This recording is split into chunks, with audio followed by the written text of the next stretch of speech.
CPIM-ന്റെ 21ാം party Congress നടന്നുവരുന്നതിന്റെ പശ്ചാത്തലത്തിലാണ് പഴയകാല പൈതൃകത്തിന്റെ പെരുമ വിളിച്ചോതുന്ന തറവാട് മാതൃക തീർത്ത് അമ്പങ്ങാട്ടെ പാർട്ടി പ്രവർത്തകർ പ്രചരണത്തിന്റെ വേറിട്ട മാതൃകയുമായി രംഗത്തെത്തിയത്.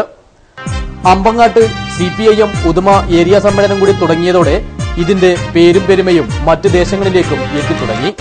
ചെറിയ കാലയളവിലെ സമർപ്പണ മനോഭാവവും കഠിനാധ്വാനവും ആഗ്രഹസാഫല്യത്തിന് വേഗത കൂട്ടുകയായിരുന്നു.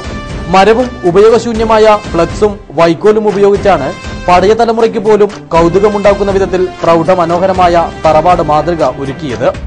ചിത്രകാരനും ശില്പിയും മ്യൂറൽ പെയിന്റിംഗിൽ തന്റേതായ ശൈലി രൂപപ്പെടുത്തിയെടുത്ത് ശ്രദ്ധേയനുമായി കൊണ്ടിരിക്കുന്ന ദേവദാസ് പെരിയയാണ് പഴമയുടെ തനിമ ചോരാത്ത വിധത്തിൽ ഈ മാതൃക നിർമ്മിച്ചെടുത്തത്.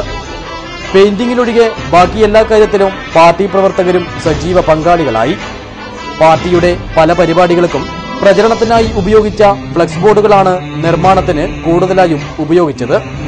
ഓട്ടുകിണ്ടിയും ഭസ്മക്കൊട്ടയും വെള്ളരിക്കയും തുളസിത്തറയുമെല്ലാം ഒരുക്കിയതോടെ ഇരുനിലക്കുടിൽ നാലുകെട്ടോടുകൂടിയ പഴയകാല തറവാടിന്റെ പ്രതിരൂപം തന്നെയായി. ഏരിയ സമ്മേളനത്തിന്റെ ഉദ്ഘാടനത്തോടനുബന്ധിച്ച് ചൊവ്വാഴ്ച രാവിലെ കുടിലിന്റെ ഉദ്ഘാടനവും CPIM കേന്ദ്ര കമ്മിറ്റി അംഗം KK ശൈലജ ടീച്ചർ നടത്തി.